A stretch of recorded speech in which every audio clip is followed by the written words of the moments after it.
Hello, I'm back. Okay, I just need to take a quick break there to take care of something that I did goofy. I'll actually tell you about it because it's kind of a bipolar thing, and then I'm talking about Christ because that's what this is about. But I took a couple of videos while I was in the bathtub where you could only see my head, my hair, and my face tune up, and didn't think it was a big deal, and just thought, okay, it's this easy time to do this, and I was in the mood for it. And when you're bipolar, everything has to do with mood, even though you can't control it so much. And I just posted them to YouTube. Now, it was literally nothing racy at all, like here up, maybe like a little bit more, but still nothing at all, nothing close. That's it. You didn't see a toe move, nothing. So I didn't get into any trouble or do anything wrong. I just realized with the help of my ex-boyfriend today that, what did I do? He says, oh my goodness, I'm like crazy, and I posted videos of myself in a bathtub. Yeah, that's crazy. But that's also compulsive and actually more impulsive. And bipolar and having obsessive compulsive disorder. Think of those words. Compulsive and obsessive. That is what I was doing. If I evaluate it correctly. I made 6 videos,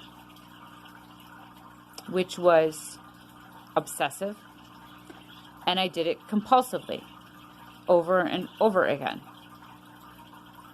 and not doing it in a setting that I'm proud of.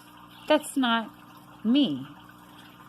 You see, there's Dolly, like there's you, and then if you or somebody you know has a mental illness, there's the part of them that is the mental illness and that functions as a mental illness.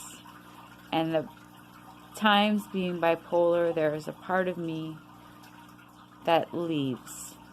Not a part of me that leaves. Actually, Dolly kind of leaves. She hits the road. And that's what I did. It's not a part of me to take YouTube's videos of me in the bathtub. I hit the road. Went off the wagon. Lost a wheel. But I'm back. And you will not be seeing me in the bathtub anymore. So anyways, back to Christianity.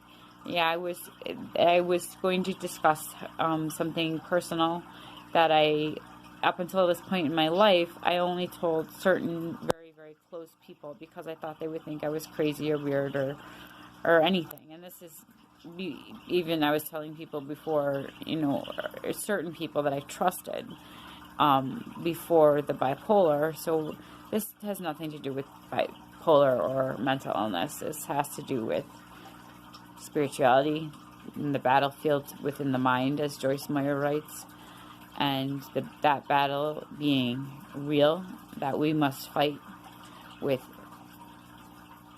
the words of Jesus, and we must fight with the actions of Jesus, and we must fight with all the power of Jesus, which we can find in the Bible and through prayer. So I wasn't believing in any God for most of my life. I just wasn't doing it. It wasn't my thing. I did the half pretending to look like a Wicca or something for a little while, wearing huge baggy black pants and shirts with lips on them, then I would go, actually, it's interesting, I just realized I would go from the all black, including my nails and, 9 earrings in my one ear and all that, to the perfect Christian girl. So, looking back, is it possible that that was like a little inkling of my bipolar, and that was my hyper-religiosity and my depression that was playing? I don't know. I'm just saying.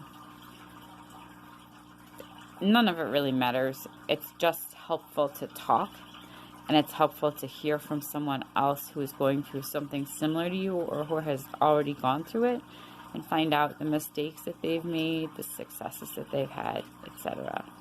So anyways, I wasn't believing in any God. I wasn't having it, even though I was taken to church every Sunday, starting in 3rd grade, straight up, went to youth group, was involved in every mission activity, every volunteer opportunity, helped out around the church, taught liturgical dance, played the keyboard, went and helped in the Sunday schools, then became a volunteer youth leader at age 19, and then a youth pastor at age, let me see if I can figure this out, at age 29.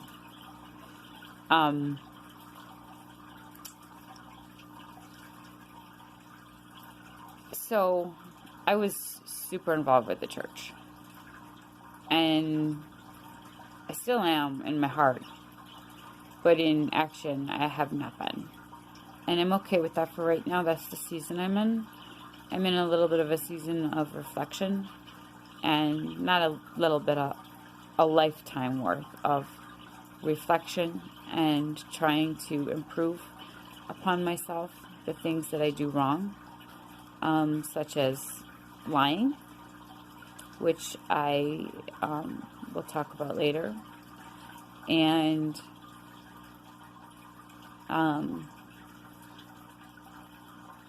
I misuse some of my prescription medications at times.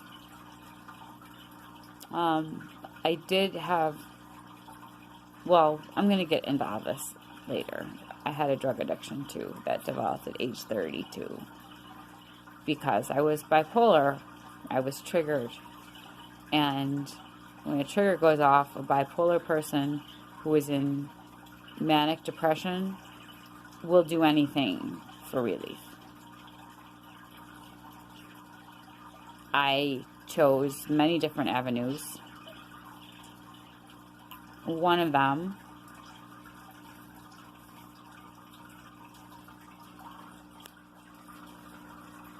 being self-harm.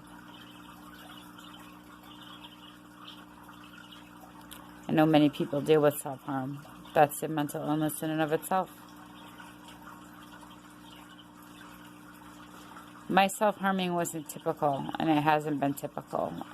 And I didn't even let the cat out of the bag until the last 3 years, I would say, when I broke the bag open. Let the cat slowly creep out during a session with my psychiatrist, Mike, and admitted